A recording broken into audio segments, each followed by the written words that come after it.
Seven, 6, 5, 4, 3, 2, 1. You'll never have the sacred stone. Oh, this you crazy mother. It's been a long time since we met each other. So much has happened. And I love the way that he's talking to Banner after their big fight. What happened? Did I win? He gets his ass handed to him by Hulk and says, No, I beat you. Easily. But even though we don't see any real actual Infinity Gem in this, and I do think there's Infinity Gem in the movie, they still show you all these different realms. You see a lot of Valkyrie on Asgard. She was one of the Valkyries. You can see them spilling out of Asgard like they're coming out of heaven. This is so beautiful. It's straight out of a painting. They're coming down to her in her realm as she attacks all of them. It's a way to show you how powerful she is. Like, she takes down all of these characters coming at her. Then she officially says, I'm going to destroy Asgard and remake it in my image. We hadn't really gotten that part before, but it's part of the idea of Ragnarok, is that you tear something down and something new comes back in its place.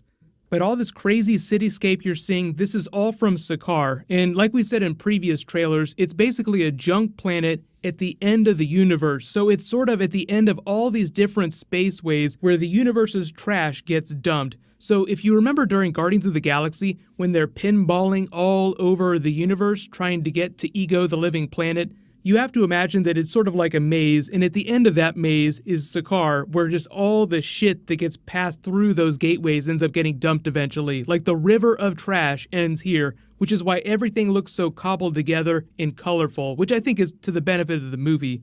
But the other huge thing is we finally get to see Hulk talk. I thought that was going to be the biggest thing until they did the big Surtur reveal right after that. Like, you're like, oh my god, Hulk is finally talking. Hulk like fire. Hulk like rage. Yes, I like fire too. Just so much of them hanging out. So you see a lot of Hulk, you see a lot of Banner. But let me know what you guys think of the new Hulk model, because obviously that's all CG, and it looks a little bit different from what we've seen in previous movies. I feel like they've polished it a lot since that first trailer dropped.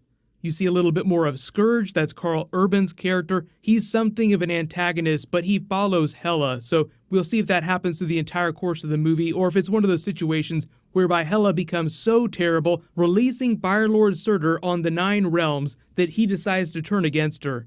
Love the Loki introduction. Hello, everybody. And then, he finally teams up with Thor. The way they explain their relationship is that they've kind of given up on trying to fight each other and they just do their own thing. Like, he recognizes that Loki is never going to stop being Loki and Thor is never going to stop being Thor. So all these extra shots of like these guards here, this just seems like the Collector's bodyguards. Even though they look a lot like the Eternals or even the Celestials, there's just a lot of that Jack Kirby baked into the movie on a visual level. But we do know from Guardians of the Galaxy that the Celestials do exist in the Marvel Cinematic Universe, but not in the way that you thought they did before. Like, we have Eson the Searcher, we have Ego the Living Planet, so they take many different forms.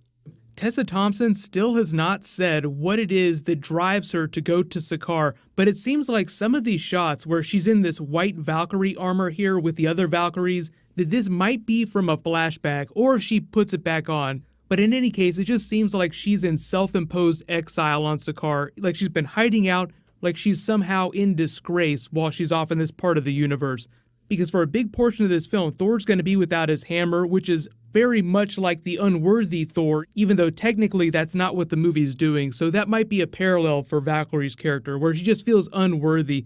But the crazy thing is that we might actually be seeing a version of Rune King Thor or Thor Force Thor, like he's taken the Odin Force into himself at the end of the movie, when it looks like he's wielding the power of Mjolnir without the actual hammer itself.